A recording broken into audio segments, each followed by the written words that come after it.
Mesdames, Mesdemoiselles, Messieurs, bonsoir. Bienvenue sur le plateau de Parlons franchement. Nous avons le plaisir de recevoir aujourd'hui un ami de la Côte d'Ivoire. Il s'agit de M. Madani Tall, économiste spécialisé en économie rurale, représentant résident de la Banque mondiale en Côte d'Ivoire.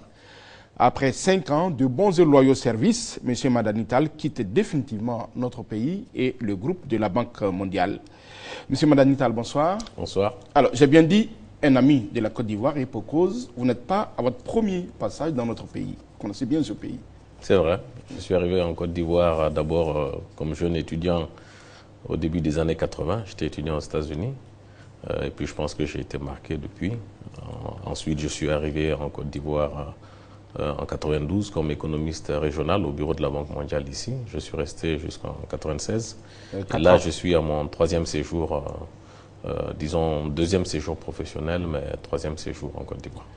Et pour le 3e séjour, donc vous êtes revenu comme le directeur des résident. opérations. Oui. Très bien. Alors, les relations entre la Côte d'Ivoire et la Banque mondiale ont été interrompues en 2004.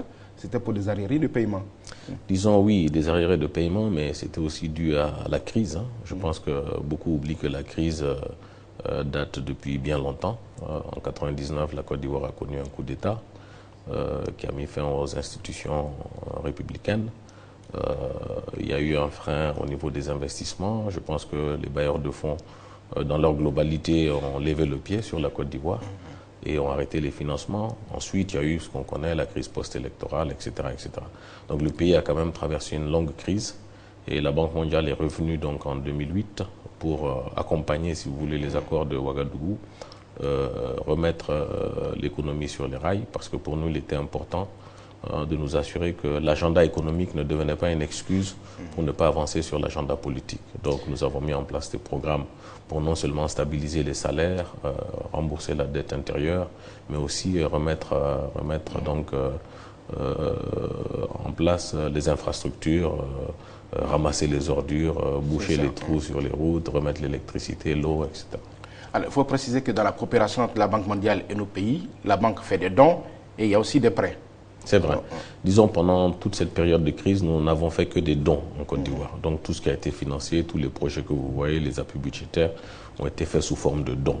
Parce qu'encore une fois, le pays sortait de crise et il était important de l'accompagner. Donc la Banque mondiale, à travers son guichet IDA, qui est son guichet concessionnel, n'a fait que des dons depuis 2008. Alors, depuis 2008, vous êtes le représentant résident, c'est-à-dire le responsable donc des opérations de la Banque mondiale. Comment jugez-vous votre bilan vous-même? Satisfait, très satisfait ou peut mieux faire? Écoutez, déjà, je ne parle pas de bilan personnel, c'est le bilan d'une institution. Moi, je dirige une équipe d'une 60aine de personnes à Abidjan, mais avec beaucoup de cadres qui viennent de Washington et d'autres bureaux. Je pense que c'est un bilan qui doit être partagé avec les autorités parce qu'en face, nous avions quand même des responsables dans les différents ministères, des responsables des associations, des ONG, de la société civile, qui ont tous contribué en tout cas à faire ce bilan, ce qu'il est aujourd'hui. Je dirais globalement, en tout cas, ce que nous ressentons, c'est que ce bilan est apprécié. Je crois que l'action de la Banque mondiale a été appréciée parce que d'abord, elle était là quand personne d'autre n'y était, en tout cas pas dans l'envergure que l'on connaît. La Banque mondiale a cru en la Côte d'Ivoire et a voulu l'accompagner déjà pour la sortie de crise, mais aussi pour la normalisation politique, sociale, économique. Donc aujourd'hui, je pense que les projets de la Banque mondiale sont des projets assez visibles. Je donne toujours l'exemple de l'opération Ville propre, par exemple. En 3 mois, en 2008-2009, on a ramassé près de 700 000 tonnes de déchets dans les villes d'Abidjan. Les grandes artères telles que le VGE, boulevard de Marcory, telles que l'avenue 21 à Trècheville, etc., n'étaient plus praticables parce que remplies de déchets. Il y a des routes qui n'étaient pas éclairées depuis 10 ans. Il y a des quartiers où les femmes se levaient à 2h, 3h du matin pour faire la queue pour prendre de l'eau. Donc je pense que ça, c'est des vieux souvenirs aujourd'hui. Et je pense que la Banque mondiale, en tout cas, a contribué à sa manière pour essayer de régler ces problèmes. Donc dans l'ensemble, vous êtes satisfait? Je pense qu'on aurait pu faire plus, avec plus de ressources, mais je pense que, grosso modo, nous sommes satisfaits de ce bilan. Alors, M. Madani Tall, l'un des moments importants donc, de votre passage en Côte d'Ivoire comme directeur des opérations, c'est certainement le PPTE, le point d'achèvement, qui a été un long processus. Comment vous avez vécu tout ça? Et le moment où on espérait toucher au point d'achèvement, ça a été reporté. Finalement, nous avons atteint ce point d'achèvement. Ça a été un grand moment de votre présence ici en Côte d'Ivoire. C'est vrai, je pense que le point d'achèvement de l'initiative PPTE a été un grand soulagement pour tout le monde, c'est-à-dire d'abord pour les Ivoiriens, pour le gouvernement, mais aussi pour les partenaires techniques et financiers. Le PPTE a suscité beaucoup d'attentes. Vous savez qu'avant le PPTE, avant le point d'achèvement de l'initiative PPTE, la Côte d'Ivoire consacrait environ 500 milliards de francs CFA par an au service de la dette. Ce sont des montants colossaux. Imaginez 500 milliards de francs CFA dans les routes, dans les centres de santé, dans l'électricité, dans des salles de classe, ce que ça représente. Alors cet argent sortait tous les ans pour aller rembourser la dette extérieure. Alors, dès le point d'achèvement, effectivement, le service de la dette a été ramené aujourd'hui à des proportions raisonnables. Aujourd'hui, c'est moins de 1500 milliards. Si vous voulez, c'est toujours important, mais c'est quand même, il y a un allègement conséquent. Et cet allègement, aujourd'hui, permet au gouvernement de Côte d'Ivoire de financer des projets que vous voyez aujourd'hui en matière d'infrastructure, en matière d'accès à l'éducation, à la santé, la renaissance de certaines villes en Côte d'Ivoire à travers l'accompagnement de la Banque mondiale, de l'Agence française de développement et de ressources du gouvernement. Tous les projets que vous voyez par exemple dans les villes sont financés à 50% par le gouvernement de Côte d'Ivoire. N'eût été le PPTE, je pense que le gouvernement n'aurait pas eu la capacité financière d'accompagner ces projets. Donc le PPTE, je pense que ça a été une très bonne nouvelle pour la Côte d'Ivoire. Maintenant, c'est vrai que les populations, dans les quartiers, dans les rues, dans les commerces, justement, M. Madanital, on va écouter ces populations qui se sont donc exprimées à notre micro. Nous les écoutons et ensuite nous allons voir votre réaction. Très bien. On disait le PPTE est arrivé, on pensait qu'on allait nous mettre de l'argent dans les mains, mais là on ne voit pas. Il faut que leur intervention soit à tous les niveaux, au niveau des femmes en général, même pas forcément les femmes en ville, mais les femmes dans le milieu rural, partout, au niveau des jeunes, à tous les niveaux, il faut que ça se ressente. Peut-être que ce n'est pas du développement, ça doit se ressentir un peu partout. La Côte d'Ivoire était le pays endetté. Maintenant, bon, que les dettes, ils ont déjà laissé ça, mais je ne sais rien. On sent qu'il y a un développement maintenant. Il y a de l'amélioration dans tout ce que nous avons maintenant en matière de routes, d'écoles, d'information, en tout cas, surtout, pratiquement tout. Alors, vous l'avez dit, on voit les résultats du PPTE avec toutes ces infrastructures qui sont en train de sortir des terres, mais on vient d'écouter ces propos. Les populations ont des attentes, le PPTE qui tarde donc à se manifester dans leurs poches. Écoutez, je pense que les préoccupations des populations sont tout à fait légitimes. Maintenant, il faut expliquer, il faut communiquer sur la traduction du PPTE, si vous voulez, concrètement, pour les Ivoiriens. Le PPTE, c'est clair que ce n'était pas une valise d'argent qui devait venir de Washington pour être distribuée aux populations. Comme le disait tout à l'heure la dame dans le reportage. C'est pas ça le PPTE. Le PPTE a permis de renforcer les capacités financières de l'État parce qu'aujourd'hui, il rembourse moins de dettes qu'il ne le faisait par le passé. Le PPTE a permis à l'État de rembourser aujourd'hui une partie importante de la dette intérieure vers les entreprises, vers le secteur privé. Ceci permet à ces entreprises, au secteur privé par exemple, de recruter des jeunes, d'étendre leur capacité de production, etc., etc. Donc le PPTE, je pense qu'il faut le comprendre comme ça. C'est vrai que les populations sont en droit d'être impatientes. Je pense que le message aux autorités, c'est effectivement d'accélérer les réformes, d'accélérer les programmes. Ça veut dire que ce sont des attentes légitimes et il faut que ces populations soient patientes. Et voilà, dans quelques mois, quelques années, elles vont ressentir voilà, les retombées du PPTE. Exactement. Et je pense que dans votre reportage, déjà, la dame disait, effectivement, on commence à voir des réalisations. Donc, ce n'est que le début. Le PPTE a été octroyé il y a un peu plus d'1 an. Je pense que des programmes majeurs ne peuvent pas se faire en moins d'1 an. Donc, je pense qu'il faut être un peu patient. Mais le bilan, en tout cas, je pense, est extrêmement positif pour la Côte d'Ivoire. Et c'est pour ça que les autorités se sont mobilisées pour atteindre le point d'achèvement. Très bien. Alors, l'un des défis majeurs, nous parlions tantôt donc, de la Côte d'Ivoire, c'est la création d'emplois pour les jeunes. Les 25 milliards qui ont été décaissés, qui ont été promis entre 2011 et 2012 pour aider le pays, la Côte d'Ivoire, à créer des emplois. Aujourd'hui, où est-ce que nous en sommes? Écoutez, c'est un projet qui nous donne entière satisfaction. Aujourd'hui, il y a des conventions avec Citaraï, avec la CIE, avec des groupes d'assurance. Il y a des jeunes qui sont recrutés pour faire des travaux à haute intensité de main-d'œuvre dans plusieurs villes, sur plusieurs grands axes routiers. Il y a des jeunes qui sont en formation, d'autres sont en stage qualifiant.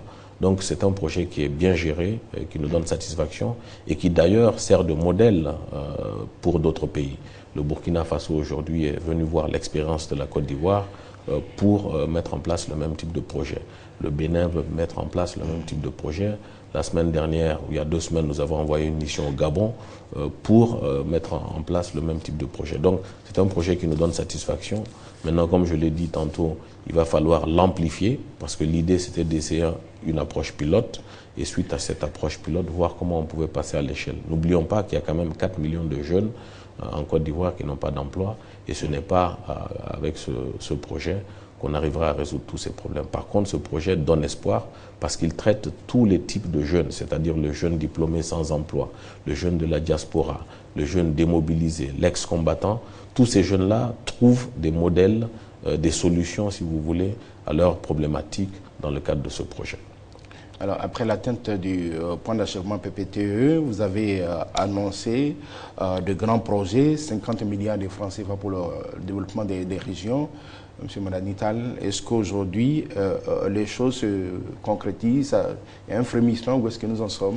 C'est simple, j'étais à San Pedro et à Soubré en début de semaine avec le Premier ministre et le ministre Patrick Hachi pour lancer les travaux, par exemple, de réhabilitation de tous les axes urbains de la ville de San Pedro, de la ville de Soubré. Il y a plusieurs villes qui sont concernées par ce programme. C'est un programme qu'on a appelé le programme de renaissance des infrastructures en Côte d'Ivoire. Nous avons insisté sur le terme renaissance parce que je pense qu'avant l'émergence, il faut la renaissance. Et c'était important de donner de l'espoir aux populations. Vous savez, encore une fois, une population qui roule sur des routes qui étaient bitumées avant, mais qui aujourd'hui sont poussiéreuses, caillouteuses, une population qui roule sur des axes qui ne sont pas éclairés depuis une dizaine d'années, une population qui vit dans une ville où les ordures ne sont pas ramassées, etc., n'est pas une population qui peut espérer mieux. Donc c'était important de reprendre un peu toutes ces grandes villes. Il y a une liste de villes concernées, je pense qu'il y a à peu près 25 villes majeures en Côte d'Ivoire qui vont être traitées sur les prochaines années dans le cadre de ce programme de renaissance des infrastructures. Donc, ce programme a déjà démarré. Pour le développement de toutes ces grandes villes. Voilà, pour le développement de toutes ces grandes villes, c'est-à-dire remise en état donc, des routes urbaines, éclairage public, embellissement des bâtiments publics, reprise par exemple de l'hôpital régional s'il y en a un dans cette ville, de la gare routière, des marchés. Donc c'est tout un programme encore une fois, de remise en état des infrastructures qui va redonner espoir à ces populations et qui va aussi, je pense, aider à freiner l'exode rural. Parce que si tout le monde veut venir à Abidjan, c'est parce que dans leur ville, les gens n'ont pas, si vous voulez, les solutions et la qualité de vie que ces populations souhaitent. Donc voilà, il faut répartir le développement sur l'ensemble de la Côte d'Ivoire. La Côte d'Ivoire, c'est pas seulement Abidjan. Quand vous annoncez de grandes sommes comme ça, nous sommes heureux parce qu'on se dit que ça va permettre de développer nos villes et nos régions, mais souvent, il arrive qu'au terme donc, de la période, toutes les sommes qui ont été annoncées n'ont pas été décaissées parce qu'on reproche à la Banque mondiale d'avoir des procédures difficiles qui font que les pays bénéficiaires n'arrivent pas à avoir toutes les sommes promises. Comment vous réagissez? Est-ce que vous trouvez que ce sont des procédures normales ou bien on fait des efforts pour alléger un peu ces procédures-là? Écoutez, en Côte d'Ivoire, nous avons allégé au mieux les procédures pour accélérer les décaissements et je vous annonce par exemple que la Côte d'Ivoire est le pays où le taux de décaissement des projets de la Banque mondiale est le plus élevé en Afrique. C'est-à-dire qu'on a un taux de décaissement en Côte d'Ivoire qui dépasse les 40%, quand la moyenne sur le continent frôle les 25%. Et qu'est-ce qui explique cela? Alors, ceci est dû au fait que d'abord, nous avons des unités de projet, je pense, qui sont compétentes. La Côte d'Ivoire est un pays quand même où il y a des capacités intellectuelles, des capacités opérationnelles. N'oublions pas que ce pays, avant la crise, a été un grand pays qui a su exécuter des grands projets. Toutes ces grandes infrastructures que vous voyez, existait il y a 30 ans en Côte d'Ivoire. Donc il y a une capacité managériale, il y a une capacité d'engineering, il y a une capacité de suivi des projets. Mais ce qu'on a fait pour essayer de renforcer un peu tout cela, c'est que nous avons déployé tous les chargés de projet de la Banque mondiale qui travaillent sur la Côte d'Ivoire sont dans notre bureau à Abidjan. Alors que d'habitude, les chargés de projet sont à Washington et viennent faire ce qu'on appelle des missions de supervision 2 fois par an. Donc ceci a permis par exemple de répondre plus rapidement aux non-objections et de faire une supervision rapprochée avec les unités de projet et les ministères. Donc voilà pourquoi nous avons des taux de décaissement, je pense, assez rapides. Et je dois dire aussi, pour terminer là-dessus, que le gouvernement a chaque fois mis en face les fonds de contrepartie, par exemple, qui étaient nécessaires et a approché les questions de passation des marchés avec beaucoup de diligence. Récemment, 40 jeunes Ivoiriens ont été formés pour accélérer, travailler dans le domaine de la passation des marchés. Ça aussi, c'est au crédit de la Banque mondiale. Oui, je pense que la formation sur la passation des marchés est quelque chose que nous faisons de façon continue, non seulement au niveau des jeunes, mais au niveau des structures de projet, au niveau des structures de l'administration, parce que la chaîne des marchés publics est une chaîne, je dirais, assez longue, qui va du projet, qui fait intervenir les différentes structures de l'État, qui fait intervenir l'agence de régulation des marchés publics, etc. Et je pense qu'à tous les niveaux, il faut effectivement renforcer les compétences des gens, parce qu'encore une fois, pendant très longtemps, il n'y avait pas de projet financier d'envergure. Aujourd'hui, les bailleurs de fonds reviennent. Aujourd'hui, l'État a les moyens de financer un certain nombre de grands projets. Donc, il était important de, si vous voulez, rafraîchir un peu le niveau de compétences des uns et des autres dans ce domaine, qui est un domaine, je dirais, pas souvent maîtrisé, souvent mal compris, avec encore une fois beaucoup de suspicions, beaucoup d'interrogations sur les marchés. Et vous savez que c'est un domaine qui fait aussi beaucoup de bruit. Donc, on va en parler un peu plus tard dans la gouvernance. Alors, vous avez dit aussi que depuis 2007, la Côte d'Ivoire a bénéficié d'environ 1000 milliards de francs CFA au titre des dons. Et cela a profité à la population. Aujourd'hui, vous êtes satisfait dans le suivi? Oui, je pense qu'il ne faut pas oublier encore une fois que quand la Banque mondiale a repris en Côte d'Ivoire, l'idée était vraiment de stabiliser, encore une fois, ce pays et de contribuer à la normalisation sociale, politique et économique. Encore une fois, un pays qui ne peut pas payer ses salaires, un pays qui ne rembourse pas la dette intérieure, un pays qui ne peut pas réhabiliter ses infrastructures, qui ne donne pas de l'eau à ses populations, ne peut pas aller vers une normalisation politique, ne peut pas se développer et surtout ne peut pas, en tout cas, favoriser la paix. Donc c'est pour ça que la Banque mondiale est revenue, je dirais, plus tôt que les autres, parce que pour nous, c'était important de stabiliser la Côte d'Ivoire afin que ce pays puisse aller vers des élections apaisées, afin que ce pays puisse trouver la normalité, encore une fois, politique. Donc nous avons, je dirais, été un agent important de la normalisation en Côte d'Ivoire. Après la normalisation politique, il fallait répondre aux préoccupations des populations qui n'avaient pas vu d'investissement, par exemple, dans les secteurs sociaux depuis 10-15 ans. Donc il a fallu reprendre les routes, refaire les écoles, refaire les préfectures par exemple, refaire les commissariats, les gendarmeries, etc., etc. Tout ceci ne peut pas se faire du jour au lendemain, mais il a fallu un programme important en coordination avec le programme prioritaire présidentiel pour assez rapidement, après la normalisation politique, répondre aux premiers soucis, aux premières préoccupations des populations. Donc là, je dirais que la Banque mondiale a joué un rôle important. Et ensuite, maintenant, au-delà de l'urgence, maintenant, il faut traiter ces questions-là de façon beaucoup plus stratégique, voir comment les villes sont prises en main, voir comment le secteur privé peut revenir en Côte d'Ivoire, d'où les réformes, d'où le doing business, parce que c'est, en effet, c'est le secteur privé qui va aider à créer les emplois. Ce n'est pas le gouvernement, ce n'est pas la Banque mondiale. Donc voilà la vision un peu qu'on a eue pour ce pays, parce qu'encore une fois, on pense que la Côte d'Ivoire est un pays important, pas seulement pour les Ivoiriens, mais pour l'ensemble de la sous-région. Et ce pays se doit de reprendre assez rapidement son leadership naturel, en tout cas au niveau de cette sous-région. Parlons de la gouvernance, puisque vous avez abordé le sujet. Il y a eu un débat ces derniers mois sur la proportion trop importante des marchés de gré à gré. Le président de la République en a parlé, il a évoqué l'urgence pour un pays comme la Côte d'Ivoire qui sort d'une crise aussi profonde. Comment vous appréciez les choses? Bon, je dois dire qu'il y a une incompréhension d'abord qu'il faut lever. Le marché, la procédure de gré à gré est une procédure légale du Code des marchés publics. Donc ce n'est pas illégal de faire du gré à gré. Ceci étant, le gré à gré doit être fait de façon exceptionnelle plutôt que ce soit la norme. Okay? Donc je pense que les débats se font autour de est-ce qu'il y a trop de gré à gré, est-ce qu'il n'y en a pas assez, est-ce que la période d'urgence, entre guillemets, justifiait le nombre important de marchés de gré à gré qui a été donc concédé. Donc je pense que c'est là que le débat se fait. C'est clair que pour certains types de marchés, il fallait par exemple remettre à plat assez rapidement les commissariats. Il fallait que l'État reprenne assez rapidement son rôle régalien. Il fallait équiper les préfectures, il fallait que les préfets puissent avoir une certaine mobilité, donc il fallait acheter des véhicules, etc., etc. Il fallait remettre les enfants à l'école. Donc c'est clair que pour ces procédures, pour ce type de problèmes qui étaient posés, les procédures de gré à gré pouvaient s'appliquer ici et là.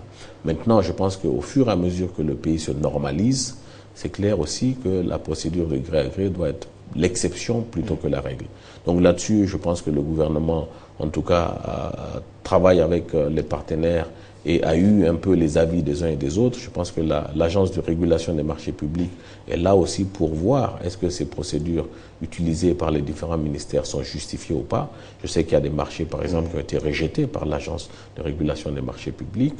Certains marchés ont été contestés, etc. Donc il y a quand même un processus en place, mais tout ceci prend du temps. Mais ça demande vigilance et je pense que la société civile, les ONG, les médias... L'agence d'ailleurs qui bénéficie d'un siège flambant neuf que vous avez financé. Que nous avons aidé à mettre en place. Voilà, vous suivez donc son action, vous l'encouragez à jouer un peu le gendarme. Je pense que c'est important de se rappeler, la Banque mondiale ne peut pas remplacer les structures régaliennes de l'État. Ce n'est pas à nous de faire le contrôle des marchés publics. Nous ne sommes pas partie d'un marché public. Nous finançons, mais les marchés publics sont gérés par les structures de l'État et avec des procédures qui sont bien définies. Donc je pense que notre idée, c'est de renforcer plutôt les différents contre-pouvoirs qui existent au niveau d'un État. Et les contre-pouvoirs, c'est l'Assemblée, c'est la presse, c'est la justice, c'est la RMP. La société civile. Voilà, c'est la société civile, c'est la Chambre des comptes. Et un État ne peut se développer que si ces différents contre-pouvoirs jouent chacun leur rôle, je pense, le moment venu. Donc notre idée, c'est plutôt de travailler sur l'architecture un peu de contrôle et de gestion des ressources publiques, des financements, pour qu'à terme, le jour où la Banque mondiale ou le FMI n'est pas présent, que la nation puisse fonctionner normalement avec les différents contre-pouvoirs et les différents organes de vérification. Alors, le Doing Business 2013 indiquait récemment que l'environnement des affaires s'améliore. Il y a une semaine, Transparency relevait le recul de la Côte d'Ivoire par rapport à la corruption, faisant passer le pays de 130 à la 138e place. N'y a-t-il pas là une contradiction? Écoutez, moi je ne veux pas commenter l'indicateur de Transparency International. Ce que je sais, c'est qu'au niveau du Doing Business, en effet, il y a eu des améliorations, notamment au niveau de certains indicateurs importants, le permis de construire, le nombre de jours qu'il faut aujourd'hui pour créer une entreprise en Côte d'Ivoire. La Côte d'Ivoire a mis en place, par exemple, un tribunal du commerce pour traiter directement les litiges commerciaux. Ce n'était pas le cas avant. Et je pense que tout ceci a été bien accueilli par le secteur privé. Nous sommes dans une situation aujourd'hui qui n'est certes pas parfaite. Il y a encore des efforts à faire et je pense que le Premier ministre l'a dit lorsqu'il a reçu effectivement les résultats du Doing Business.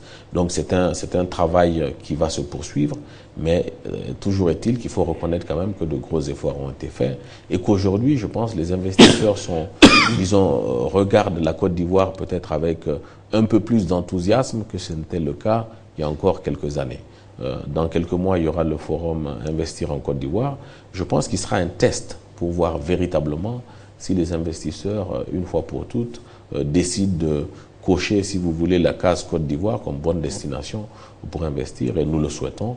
Et je pense qu'à partir de là, les Ivoiriens verront, en tout cas, le nombre de chantiers importants, d'usines qui vont se construire, de possibilités d'emploi pour les jeunes, et surtout de production améliorée pour peut-être des produits qui vont servir non seulement le marché national, mais surtout la région et le marché international. Donc c'est notre souhait et je pense que les autorités travaillent sur ce dossier avec beaucoup d'attention. Il y a une polémique actuellement sur la croissance de la Côte d'Ivoire. Certains n'y croient pas, parlent même de croissance appauvrissante. Quel est votre avis? Moi je pense que la croissance D'abord, pour réduire la pauvreté, il faut qu'une économie puisse croître, il faut qu'une économie puisse créer de la richesse. Maintenant, c'est vrai que la répartition de la croissance est une question importante. Alors, vous avez effectivement des pays qui enregistrent des taux de croissance très importants, mais sur des secteurs qui ne créent pas beaucoup d'emplois. Par exemple, si je prends le secteur des hydrocarbures, le secteur minier, ce sont des secteurs qui créent effectivement des ressources pour les États, mais qui ne créent pas nécessairement beaucoup d'emplois. Je pense qu'en Côte d'Ivoire, la croissance est mieux équilibrée parce que n'oublions pas que le secteur agricole, le secteur des services par exemple, sont des secteurs qui ont un potentiel de croissance extrêmement important et qui restent en Côte d'Ivoire des secteurs majeurs. La Côte d'Ivoire reste le premier producteur de cacao au monde, premier producteur de café en Afrique, premier exportateur de noix de cajou, un des premiers producteurs en Afrique de l'EVA, du palmier à huile. Tout ceci font que le secteur, je pense, reste aujourd'hui et restera encore pendant quelques années un secteur important qui sera source de création d'emplois. Donc, qui dit source de création d'emplois dans ce secteur dit création de revenus pour les populations, notamment les populations rurales, où il y a le plus de pauvreté. Donc nous envisageons vraiment de mettre l'accent sur ce secteur. Et il y a un mois, la Banque mondiale, par exemple, a octroyé un financement, encore une fois, de 25 milliards de francs CFA pour la mise en place d'un projet de soutien au secteur agricole. Donc c'est dans cette optique, avec un accompagnement des grandes filières agricoles, créatrices de richesses, encore une fois, et de revenus pour les populations, parce que c'est ainsi qu'on va créer la croissance et c'est ainsi qu'on va améliorer la qualité de vie des populations. Vous savez, quand on a fait la réforme, une des conditions pour l'obtention du point d'achèvement du PPTE, c'était que nous avons souhaité qu'au moins 60% du prix international pour le cacao aille aux paysans. Parce que nous avons pensé que c'était la seule façon de réduire la pauvreté en milieu rural. Donc nous avons insisté pour que cette condition soit retenue. Aujourd'hui, les autorités ivoiriennes respectent cette condition, ce qui fait qu'aujourd'hui, dans le monde rural, j'étais à Tchassalé il n'y a pas longtemps, en discutant avec les producteurs, vous sentez quand même qu'aujourd'hui, ces producteurs gagnent beaucoup plus d'argent dans la culture du cacao que ce n'était le cas il y a quelques années, quand les paysans ne touchaient moins de 40% du prix international. C'est-à-dire le reste allait au financement de structures, à la fiscalité pour l'État. Aujourd'hui, je pense que le gros de la ressource financière sur cette filière va vers les paysans plutôt que vers les intermédiaires et la fiscalité nationale. Alors, par rapport à toutes les réalisations qui sont en train de sortir aujourd'hui de terre, il y a une frange de la population qui s'inquiète, qui dit le pays est en train de se réendetter. Ça, ce sont des choses que je suis sûr que vous avez déjà entendues. Oui. Quel est votre avis? Bien sûr, je pense qu'il faut, encore une fois, il faut savoir communiquer dans un langage que tout le monde peut comprendre. Le gouvernement a mis en place une stratégie de gestion de la dette. Je pense que le gouvernement est très vigilant, en tout cas sur la question de l'endettement. Nous n'avons pas fait le PPTE pour se retrouver le lendemain avec une situation de l'endettement qui dépasse, si vous voulez, l'entendement. Okay? Donc, a priori, je pense qu'il y a un suivi rigoureux de la dette. Aujourd'hui, le gouvernement est dans le cadre, a un programme cadre avec le Fonds monétaire et la Banque mondiale qui suit ces questions d'endettement. Ça veut dire quoi? Il y a un niveau... Les fondements de l'économie aujourd'hui sont solides, il y a une gestion saine, il n'y a pas de risque d'avoir un autre PPTE. Non, je pense qu'il n'y a pas de risque d'avoir un autre PPTE. Très franchement, je pense qu'aujourd'hui, le gouvernement, comme je l'ai dit, a une stratégie de gestion de sa dette. Le pays est en train de connaître une croissance économique forte. Les investisseurs reviennent. Le pays aujourd'hui est en mesure de financer un certain nombre de projets, ce qui n'était pas le cas il y a encore quelques années, d'où l'endettement, la nécessité de s'endetter. Mais il est bien évident aussi qu'il faut comprendre que l'endettement est un instrument aussi de développement. Parce qu'on ne peut pas financer certains projets que par des dons. Mais l'endettement doit être raisonné, l'endettement doit être maîtrisé pour pouvoir contribuer au développement sans enfoncer les pays. Et je pense que c'est là qu'il faut que nous continuions à travailler avec les autorités pour s'assurer que quand on met en place un projet, le montage financier, par exemple, soit un montage financier avec des ressources concessionnelles, avec des subventions, pour s'assurer qu'on ne retombe pas, si vous voulez, dans les travers du passé. Donc il faut rester vigilant, mais je pense qu'il faut expliquer aux populations aussi que quand un État signe des accords, ça ne veut pas nécessairement dire que l'État s'est endetté. Par exemple, beaucoup de gens pensent encore que tout ce que la banque a fait, c'est des prêts. Je lis souvent les commentaires quand on dit M. Tal a signé une convention avec le ministre, il y en a qui disent voilà, c'est de l'endettement encore, ils sont en train de nous endetter. Alors que tout ce qu'on a fait jusqu'ici, c'est des dons. Ce n'est même pas des subventions, c'est des dons. Voilà, donc ça, je pense aussi qu'au niveau communication, je pense qu'on a des efforts à faire. Vous êtes en train de nous dire que c'est un endettement utile. Il n'y a pas des choses qui peuvent mettre le pays en danger. Donc, il y a une vigilance et un endettement utile. Est-ce que vous pouvez nous donner des exemples pour permettre de mieux comprendre ça? Écoutez, bien sûr, je pense que la question de l'endettement, d'abord, est une question complexe. Je vous l'ai dit tout à l'heure, jusqu'ici, la Banque mondiale n'a fait que des dons. Donc, quand il s'agit de dons, on ne peut pas parler d'endettement. Donc ça, je pense que c'est une information qu'il faut connaître. Deuxièmement, maintenant que la Côte d'Ivoire, effectivement, a atteint le PPTE, l'idée est d'aller vers des financements concessionnels, c'est-à-dire c'est des financements à faible taux d'intérêt ou ce qu'on appelle des financements subventionnés. C'est-à-dire aujourd'hui, la Côte d'Ivoire va vers des partenaires qui font, si vous voulez, des crédits subventionnés plutôt que des taux du marché. Donc ça aussi, ça permet de réduire le fardeau de la dette. Je pense qu'il faut comprendre l'endettement comme ça. Je vous l'ai dit aussi, le gouvernement aujourd'hui a une capacité d'autofinancement. Donc qui dit capacité d'autofinancement dit je ne vais pas m'endetter ailleurs. Ce qui n'était pas le cas encore il y a 10 ans. Donc il y a une vigilance sur chaque projet, chaque proposition de projet qui est étudiée par les autorités. La question se pose. Est-ce qu'on s'endette? Est-ce qu'on finance nous-mêmes? Est-ce qu'on essaye d'attirer un certain nombre de financements pour réduire le coût de ce financement? Donc je pense que c'est ces analyses qui sont faites de façon systématique, pas de façon désordonnée. Et moi je suis confiant que le gouvernement, vous savez, aller dans le cadre de l'initiative PPTE n'est pas chose facile. Ça exige qu'on se serre la ceinture, ça exige qu'on fasse des réformes qui sont souvent difficiles, qui ne sont souvent pas appréciées ou acceptées par la population. Ça a exigé par exemple qu'on stabilise la masse salariale, ça a exigé qu'on réduise le niveau d'investissement et de fonctionnement de l'État pendant des années. Ce ne sont pas des choses faciles. Donc je pense qu'aucun État responsable ne va sortir d'une telle dynamique pendant longtemps où il a fallu faire des efforts pour le lendemain commencer à se réendetter. En tout cas, nous restons confiants par rapport à ça. Il y a des critiques, M. Mandani Tal, qui trouvent que vous êtes indulgent à l'égard de l'actuel chef de l'État parce que c'est un des vôtres. Bon, je pense que ces critiques ne sont pas justifiées. Ce que je peux dire, c'est que le fait d'avoir été un des nôtres, au moins nous donne l'assurance que le chef d'État, qui a lui-même mis en place ce genre de programme dans beaucoup de pays, d'abord connaît ces programmes, mais ça donne aussi des assurances aux partenaires par rapport à la capacité de réponse des autorités.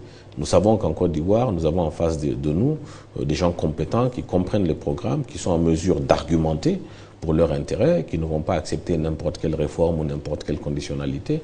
Donc ça fait que c'est une relation beaucoup plus équilibrée, peut-être que quand on va dans un pays où il n'y a pas une maîtrise, si vous voulez, des instruments des partenaires, il n'y a pas une maîtrise vraiment de comment la Banque mondiale, comment le Fonds monétaire fonctionne. Donc en Côte d'Ivoire, nous avons une relation, je dirais, très équilibrée, et du fait qu'en face, effectivement, nous avons des autorités et des cadres qui connaissent le fonctionnement de ces institutions. Ça permet de gagner du temps et ça permet surtout de se mettre d'accord, je dirais, non seulement sur la vision, mais sur les réformes à mettre en place. Outre le troisième pont et les travaux connexes, quels sont les grands chantiers de l'État où la Banque mondiale intervient actuellement? Écoutez, aujourd'hui nous intervenons quand même, je dirais, dans presque tous les secteurs stratégiques. Nous avons parlé du troisième pont où nous avons une garantie MIGA. MIGA est une filiale de la Banque mondiale. Quand on regarde le secteur de l'électricité, Azito, la centrale d'Azito, Cyprel, la Banque mondiale apporte des financements et des garanties à travers la SFI, MIGA et même des financements donc concessionnel de IDA. Quand on regarde le secteur agricole, les infrastructures, l'échangeur de la Riviera 2, quand on regarde les branchements sociaux à Yopougon, à Abobo, la Banque mondiale est impliquée dans tout ça, la création d'emplois pour les jeunes, le secteur de la santé, de l'éducation. Donc je dirais qu'on est quand même impliqué de façon stratégique sur tous les secteurs qui permettent à la Côte d'Ivoire de rebondir assez rapidement pour améliorer la qualité de ses citoyens, mais aussi de reprendre son rôle de leader au niveau de la sous-région, parce que la Côte d'Ivoire, on l'oublie souvent, contribue aussi au développement des autres pays voisins. Vous avez beaucoup d'étrangers qui vivent en Côte d'Ivoire, qui travaillent en Côte d'Ivoire et qui rapatrient des fonds importants qui contribuent au développement des pays voisins. Donc une Côte d'Ivoire forte, je pense que joue un rôle important pour le développement des pays voisins, pour la création de la croissance économique aussi au niveau des pays voisins. Et donc tous ces projets, par exemple, notamment dans le secteur de l'énergie, c'est pas seulement pour alimenter les quartiers d'Abidjan, c'est aussi pour pouvoir fournir de l'électricité à des pays voisins qui l'achètent, bien sûr. Ce n'est pas de l'électricité qui est fournie de façon gratuite, mais qui l'achètent et qui permet aussi à ces pays, je pense, de connaître... Donc la Banque mondiale intervient donc dans tous les grands projets de développement. Est-ce que les relations personnelles qu'un pays peut entretenir avec le directeur des opérations en place comptent aussi dans ces relations? Bon, écoutez, la Banque mondiale a ses principes, a ses règles. Ces règles ne dépendent pas d'une seule personne. Je pense que ce qui est important au niveau, le rôle du directeur des opérations, c'est, je pense, d'être très exigeant. Moi, je comprends mon rôle comme ça. Quand je suis en Côte d'Ivoire, je suis très exigeant avec nos amis ivoiriens. Mais quand je suis à Washington, je suis l'avocat premier de la Côte d'Ivoire. Parce que c'est comme ça qu'on tire tout le monde vers le haut. Donc quand je suis à Washington, je me bats pour la Côte d'Ivoire, je demande des ressources complémentaires, je me bats pour avoir les meilleurs cadres de la Banque mondiale sur la Côte d'Ivoire, parce que c'est ce pays qui m'intéresse, pas d'autres régions. Le développement du Brésil, c'est pas ma préoccupation. Le développement de la Côte d'Ivoire, c'est ma préoccupation. Donc c'est là que le directeur des opérations, je pense, par sa touche personnelle et par sa connaissance du milieu des hommes, je pense, peut aider. Moi, je connais ce pays, je le connais depuis très longtemps, et il est bien évident que j'ai une lecture, peut-être une compréhension de la situation politique, du contexte social, qui m'a peut-être amené à prendre des décisions que quelqu'un d'autre n'aurait pas prises, du fait de ne pas avoir cette connaissance profonde de la culture ivoirienne, des hommes et des femmes, et bien sûr de la sociologie locale. Justement, je vous propose, M. Manadini Tall, d'écouter un sociologue que vous connaissez certainement, qui nous parle de réconciliation et développement. Déjà, il faut recomposer la confiance dans l'État, il faut recomposer la confiance entre la société et l'État, il faut recomposer la confiance au sein même de la société ivoirienne. Vous voyez, ça fait beaucoup de chantiers à la fois. Maintenant, vu l'intensité de la crise, on peut comprendre que cette société a besoin de temps, a besoin d'un peu plus de temps. Ce n'est pas au bout de 2 ans et demi, de 3 ans qu'on va faire le bilan de plus de 10 ans de crise sociale et politique. Alors, vous venez d'écouter donc professeur Akindes, la réconciliation qui marque le pas. Vous pensez que ça peut freiner aussi les actions de développement? Oui, je pense que le professeur Akindes a entièrement raison. Je pense que la Côte d'Ivoire doit se réconcilier avec elle-même. C'est vrai que ces questions prennent du temps, mais je pense qu'il faut continuer à aller de l'avant, il ne faut pas baisser les bras. Je pense qu'une Côte d'Ivoire qui a tous ses fils réunis, une Côte d'Ivoire qui se donne la main, a beaucoup plus de chances d'avancer vers son développement, vers l'émergence, qu'une Côte d'Ivoire divisée. Je pense que c'est une évidence. Ceci dit, c'est difficile parce que je pense que les plaies étaient profondes.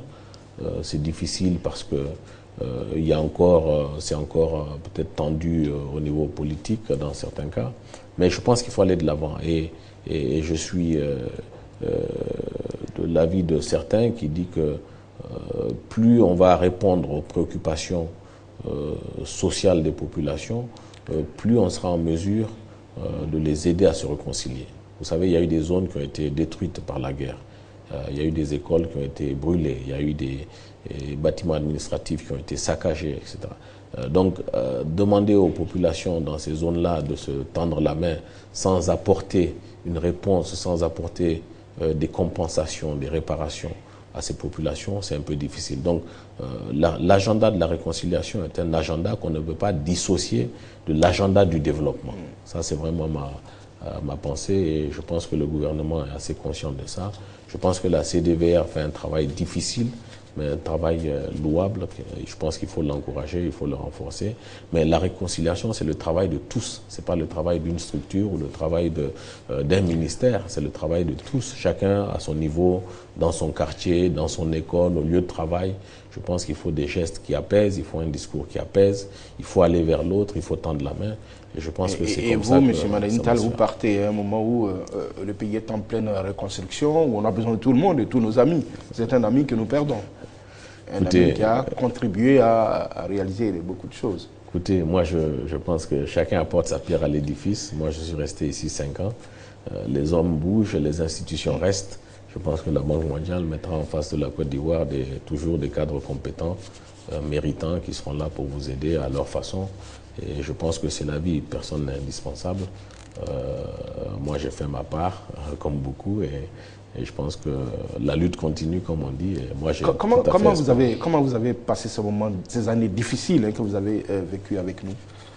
Bon, je pense que c'était une période, en tout cas pour moi, ça a été un privilège d'être associé, en tout cas, à l'histoire de la Côte d'Ivoire pendant cette période. Je pense que ça a été une période difficile par moments, mais l'espoir suscité au lendemain, je pense, de la crise post-électorale, je pense, nous a donné à nous tous de l'énergie et de la conviction, en tout cas, pour dire, voilà, nous voulons faire partie, en tout cas, de cette Côte d'Ivoire aujourd'hui, pour redonner espoir. Et c'est pour cela, on sait qu'au plus fort de la crise, vous avez refusé un poste à Washington pour revenir, pour rester en Côte d'Ivoire. Pourquoi cet attachement à la Côte d'Ivoire? Écoutez, bon, moi je l'ai dit, je ne veux pas... Alors que je pense que quelqu'un d'autre n'aurait pas hésité à saisir cette opportunité. Bon, je ne veux pas trop personnaliser le débat, il ne s'agit pas de moi, mais c'est clair que quand il y a eu la crise post-électorale, effectivement, nous avons été tous affectés au niveau du bureau de Dakar pour attendre que la situation se règle, et ça prenait du temps, et c'est vrai qu'on m'a fait des propositions et j'ai failli perdre d'ailleurs une partie de mon staff qui commençait à se décourager, mais nous avons su mobiliser, garder tout le monde pour que tout le monde revienne à Abidjan. Et donc après les 6 mois, nous sommes revenus, nous nous sommes mobilisés, parce que pour nous il était important d'achever la mission que nous avons commencée, parce qu'encore une fois nous avons cru au potentiel de ce pays. Moi intimement, très profondément, je savais que la Côte d'Ivoire allait se relever, que c'était une question de temps, mais je savais que la Côte d'Ivoire allait se relever parce qu'elle a les hommes, elle a les ressources. Et bon, je pense que ce pays est aussi béni des dieux, comme on dit, et je ne suis pas, en tout cas, mécontent d'avoir fait ce choix. Vous me disiez tout à l'heure, avant l'émission, qu'un de vos regrets, c'est de n'avoir jamais eu l'occasion de rencontrer le président Félix Houphouët-Boigny. C'est vrai. Mon premier séjour officiel en Côte d'Ivoire, donc, comme je l'ai dit tantôt, date de 1992, donc du vivant du président Houphouët. Le président Ouattara était à l'époque Premier ministre, Kablan Duncan était ministre des Finances. Donc j'ai eu à beaucoup travailler avec lui, avec des gens comme Lambert Kwasi-Kona, qui était ministre de l'Agriculture. Mais c'est vrai que je n'ai jamais eu effectivement l'occasion de rencontrer le président Houphouët, que moi je considère depuis mon très jeune âge vraiment comme un président qui a été un visionnaire pour son pays, qui est ambitieux pour son pays. Je dis, il y a 2 présidents en Afrique, il y a Bourguiba et il y a Houphouët, qui ont vraiment contribué à très rapidement mettre leur pays sur les sentiers du développement, en mettant l'accent sur l'éducation et les infrastructures. Et ça, pour moi, c'est vraiment 2 secteurs importants qui sont les points de départ pour tout le reste. Houphouët a fait des routes partout. Je me rappelle, en 93, on pouvait aller à Daloa, Gagnoa, Odjéné, Korogo, Féréké. Partout, on était sur du bitume.